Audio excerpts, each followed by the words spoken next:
Bonjour tout le monde, j'espère que vous allez bien. On se retrouve aujourd'hui pour essayer un nouveau format sur la chaîne. Pour ceux qui me suivent un peu, normalement vous avez capté, j'aime bien faire les trophées platine des jeux. Je possède actuellement 228 platines, quelques jeux à 100%, peu moins de 500 jeux joués, et j'essaye de les compléter un peu au fur et à mesure, sauf certains jeux, c'est des vieux jeux PS3 et je peux plus les platines. Aujourd'hui, tout simplement, on va faire la liste de mes platines du mois d'octobre 2025.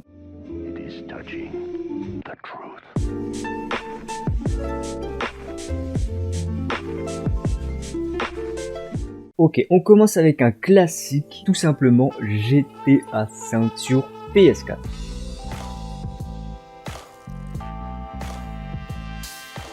Le jeu, on ne le présente plus, tout simplement, c'est un GTA. C'est un jeu d'action-aventure en monde ouvert, tout le monde connaît, bref. Pour le platine, lui, c'est un autre débat. Il y a actuellement 78 trophées au total. Faut savoir que j'ai pas fait les 78 trophées, j'ai fait le jeu principal et quelques trophées de DLC. Donc le jeu principal, il y en a 51 et c'est déjà pas mal. Le temps nécessaire pour le platine est estimé à 70 heures pour le mode histoire et 130 heures pour le mode online. La difficulté est de 6 sur 10. Sur PSN Profile, on est plutôt aux alentours de 4 sur 10 et 200 heures de jeu pour le platine, donc ouais, ça me semble cohérent. Actuellement, je dois avoir 270 heures de jeu. L'histoire, j'ai bien kiffé, franchement, c'est sympa. On suit les aventures de Franklin, Michael, Trevor. Bon, j'ai bien kiffé le switch des personnages. Les 3 personnages sont intéressants. Je déteste Trevor, voilà. Faut faire toutes les quêtes du jeu, toute l'histoire, toutes les quêtes secondaires. Faut faire 100% le mode histoire, en gros.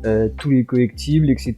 Je crois qu'il n'y a pas grand chose à dire sur ces trophées. Si, j'ai eu le bug qui m'a un peu saoulé. Vous devez acheter la compagnie de taxi avec Franklin. Et normalement, le directeur qui vous contacte pour vous donner des courses privées. Et moi, ce trophée, je l'ai pas eu. C'était l'un des derniers trophées de mode histoire qui me manquait. Des dizaines d'heures à tourner en rond dans la ville. Il ne voulait pas m'appeler. Au bout d'un moment, ça a marché. Et puis voilà, j'ai le trophée. Pour le mode histoire, rien de compliqué. Tout va bien. Par contre, le mode online. Le trophée casse-couille. Atteindre le niveau 100, c'est juste trop long. J'ai dû faire la campagne en 50-70 heures. Le multi, j'y ai passé 200 heures. Trop long, trop long. On sent quand même que le jeu date de 2013. Il y a trop de trucs qui vont pas. Je pense qu'autant le jeu, vous pouvez dire qu'il était bien, machin, en 2013. Aujourd'hui, en 2025, le jeu, il est surcoté de fou. Je me suis permis d'autopop la version PS5 parce que 300 heures de jeu quasiment. Je me fais 2 platines pour le prix d'un. C'était très bien. GTA 5. Un bon jeu, mais on va attendre GTA 6 et puis on verra. Enfin bref, voilà, c'était GTA 5. Le trophée. On va passer au deuxième jeu, pareil, un vieux jeu, Assassin's Creed 2. Donc Assassin's Creed c'est pareil, je pense qu'on présente plus la série, hein, tout le monde connaît. Du coup ouais, 51 trophées, environ 15 heures de jeu, difficulté 3 sur 10, y'a rien de compliqué. Pas de trophées en ligne, tant mieux. Le plus chiant, les collectibles, tu débranches ton cerveau, tu te balades dans la ville, ça va vite. Ça faisait longtemps que j'avais pas joué à Assassin's Creed et j'avais kiffé à l'époque Brotherhood des Révélations. Je me suis dit pourquoi pas essayer de faire un marathon Assassin's Creed. Je sais pas si je refais Brotherhood des Révélations comme je l'ai dit, et après je vais enchaîner sur la série, donc je le ferai sur Twitch. Bah rien de compliqué, faut faire les collectibles, on explore la map, j'ai bien kiffé l'histoire. Et c'est juste les plumes, j'ai galéré, il me manquait 2 plumes et j'ai dû en rater une et je savais plus laquelle c'était évidemment. J'ai cherché la plume pendant 3 heures à savoir laquelle j'avais raté.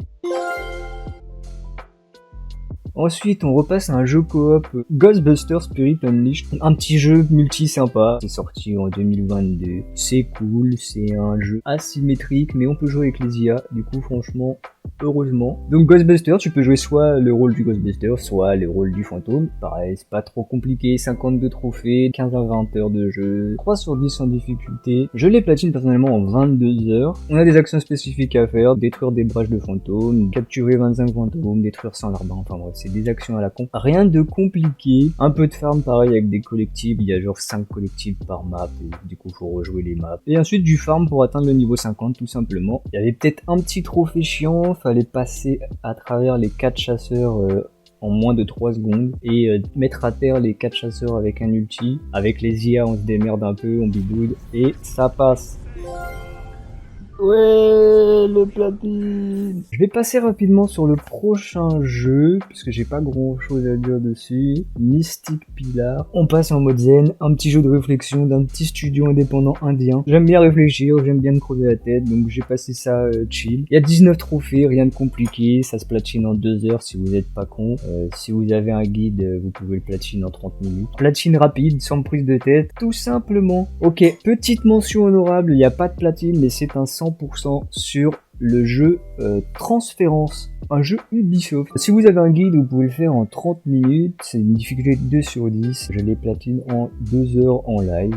Comment expliquer le jeu Transférence? C'est bizarre, hein. En gros, on est dans une sorte d'univers simulé, on doit enquêter sur ce qui s'est passé, et au fur et à mesure, en fait, on commence à comprendre un peu l'histoire, même si elle est assez décousue, pas facile à comprendre. Mais le jeu est sympa, c'est un peu horrifique, enquête, horreur, un peu, voilà. Thriller psychologique, un petit 100% facile. Il y a aussi une version VR sur PS4 que j'ai pas fait parce que j'ai eu la flemme de brancher mon PSVR. Plus en live, c'est un peu chiant. Mais je pense que c'est sympa à faire. J'ai fait pas mal de jeux indés. On va rester dans des jeux puzzle game, exploration, aventure. On passe au 5e platine, Deliver Us the Moon. C'est une aventure narrative de science-fiction. L'histoire est cool, les décors sont magnifiques. Il y a 33 trophées, le jeu peut se faire en à peu près 6 heures. Difficulté 3 sur 10. Je l'ai platine en 6 heures également, donc ça c'est pas un gros problème. La fin du jeu est cool, j'ai hâte de faire la suite. Deliver Us Mars. Pour expliquer rapidement le jeu, donc on est en 2059, il y a plus trop de ressources énergétiques sur la planète Terre. L'humanité a découvert une nouvelle énergie sur la Lune. Ils font traverser cette énergie via des rayons de la Lune à la Terre. Sauf que en 2054, il y a eu une panne de ce système. Ils ont attendu 5 ans pour envoyer quelqu'un là-bas. On découvre l'histoire à travers des hologrammes. On ramasse quelques collectibles à droite à gauche. Les énigmes sont cool. Bref, comme je disais, hâte de faire la suite. Ah, le platine. On est à la moitié de cette vidéo, j'en profite pour vous dire de vous abonner, de laisser un like, un commentaire, activer la cloche. Vous pouvez également me suivre sur Twitch, je suis en live presque tous les jours. Les liens sont dans la description et on passe au jeu suivant. Encore un jeu d'aventure exploration, on va parler de Cocoon. Pour ceux qui connaissent, c'est par les créateurs de Limbo et Inside. Il y a 18 trophées, ça se fait en 5 heures, 4 sur 10 de difficulté.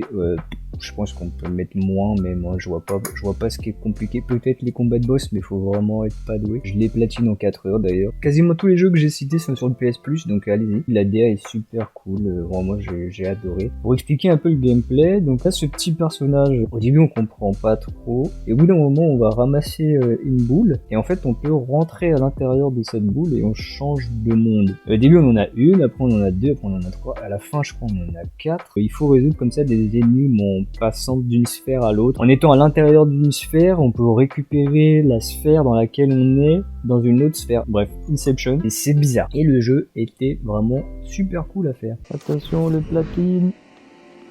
El platinos.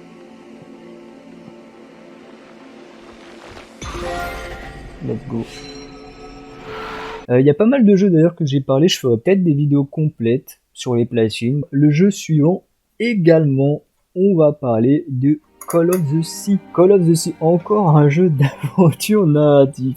Des explorations, des énigmes, une ambiance Lovecraftienne, j'aime bien Lovecraft. 35 trophées, ça se platine en 6 heures, difficulté 2 sur 10. Personnellement, je les platine en 5 heures. J'ai fait la version PS5 et déjà le jeu, franchement la DA, elle est magnifique. Donc le jeu se passe en 1934, on est au fin fond du Pacifique Sud. On suit en fait l'histoire de Nora, le personnage principal. Quasiment tous les membres de sa famille sont morts d'une maladie inconnue et Nora s'est retrouvée affectée il y a quelques années de ça. Son mari est parti en exploration pour trouver un remède. Malheureusement, il n'est pas revenu. Et du coup, Nora est partie à sa recherche. Et à partir de là, l'histoire commence. Les décors sont magnifiques. Découvrir le mystère, en fait, de qu'est-ce qui s'est passé, etc. C'était vraiment intéressant. Je crois que j'ai dû rater quelques collectibles également, que j'ai récupéré en chargeant les chapitres. Donc ça, c'est pareil, c'est pas mal. Vous n'allez pas à refaire tout le jeu si vous ratez un truc. Et puis voilà, un petit jeu sympa. Ça se fait rapidement. J'ai bien aimé l'histoire.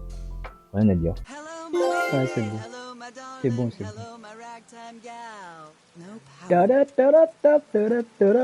Et on a le platine. Dans la même logique, mais cette fois à la 3e personne, j'ai platine Indica, le 8ème platine ce mois-ci. Il y a un peu plus de 20 trophées, le platine peut se faire en 5 heures, difficulté 2 sur 10. Je les platine en 4 heures sans trop me presser. Comment expliquer Indica? C'est très compliqué à expliquer. C'est un jeu de narratif russe, je l'ai joué en russe en plus, juste histoire d'avoir un peu d'immersion, et franchement c'était sympa. En fait on incarne une jeune nonne Indica dans la Russie du 19e siècle. Elle est invitée à livrer une lettre, et du coup elle va sortir de ce monastère, et à partir de là il va se passer plein de trucs. Le jeu était vraiment cool, j'ai bien kiffé, c'est marrant, c'est triste, ça fait réfléchir un peu sur la religion, etc. Un truc qui est stylé, c'est que le jeu il alterne entre le réalisme 3D et pixel art 16 bits, jeu d'arcade. Franchement, il y a des petits gameplays comme ça, il y a des petites phases platformer. Ouais, pareil, voilà, je vous invite à le faire, c'est pas long, c'est cool. Macha est allé se promener dans le bosquet. Le prêtre est rentré chez lui après son service et le garçon d'écurie a attrapé le cul de sa femme. Quel beau cul, quel beau cul. Quel beau cul, quel beau cul le platine. Et on passe au jeu suivant. On va parler de Raft. Alors, Raft, c'est un jeu de survie où tu es bloqué sur un radeau. Tu commences avec 4 planches au milieu de l'océan. Tu sais pas quoi faire. Et voilà, c'est tout. Donc on commence avec 4 planches et tu finis avec un paquebot. Moi j'ai fait ce bateau. Ah ouais, mastodonte un peu quand même. Il est massif. Ouais, je me fais chier là. Il y a 43 trophées, on peut platiner le jeu en 30 heures environ. Je pense que vous pouvez aller beaucoup plus loin parce qu'il y a de la RNG de baiser. La difficulté est à 2 sur 10, vous pouvez jouer en pacifique, c'est encore plus simple. Moi j'ai joué en normal, je crois. D'ailleurs, un truc que j'ai pas remarqué, on peut renforcer son radeau avec du fer. Je l'avais pas fait au début du jeu, on s'en est rendu compte quasiment à la fin. Ça nous aurait fait gagner tellement de temps de plus avoir ce putain de requin qui bouffe ton radeau. J'ai eu le platine en 64 heures. Pourquoi? Pour 2 trophées. Donc déjà il y a un trophée où il faut découvrir 50 trésors, donc ça se fait assez vite en vrai. Il y a un trophée où il faut trouver 8 tableaux de développeurs et un trophée où il faut trouver 4 têtes, 5% de chance d'avoir un tableau. Ensuite on a les têtes de Tiki, je crois qu'il y a genre 4% de chance de drop une tête de Tiki et ensuite il y en a 4 différentes. J'ai eu de la chance, j'ai eu 0 double. J'ai vu des commentaires sur Reddit etc, les gens ils sont à 300 heures de jeu, ils en ont trouvé que 2. Du coup j'ai eu de la chance sur mes 64 heures. Du coup c'est pas un platine que je conseillerais, j'ai placé 3 jours à traverser d'île en île et à creuser les coffres. Pour le platine, bon courage si vous avez envie de le faire. Let's go!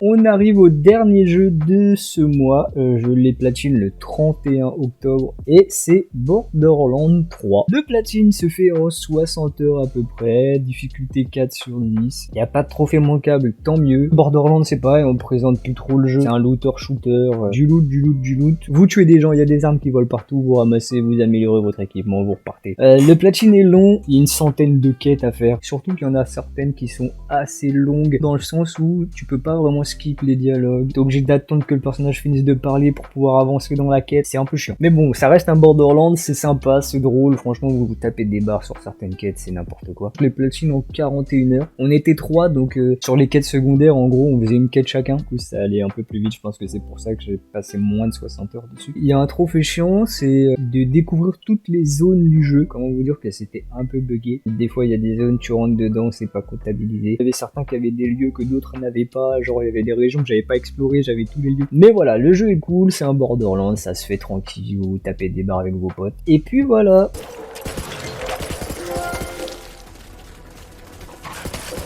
On arrive à la fin de cette vidéo, donc 10 platines pour ce mois d'octobre. Je sais pas si je ferai une vidéo tous les mois en fonction de combien de platines je chope par mois. Fait 2 platines dans le mois, c'est pas très intéressant. Je ferai peut-être une vidéo pour dire les platines de l'année, ou alors je ferai peut-être juste des shorts, ou alors une vidéo entière sur tous mes trophées. 230 trophées platine, c'est peut-être un peu long, mais on verra. Dites-moi en commentaire si ça vous intéresse. Peut-être je le ferai en stream. Venez sur Twitch, je fais tous mes jeux en live, donc n'hésitez pas à vous abonner. Vous mettez un commentaire, un like, activez la cloche, très important. Je vais vous dire à la prochaine. Je sais pas sur quel jeu, je sais pas sur quelle vidéo, en fonction du montage. Salut!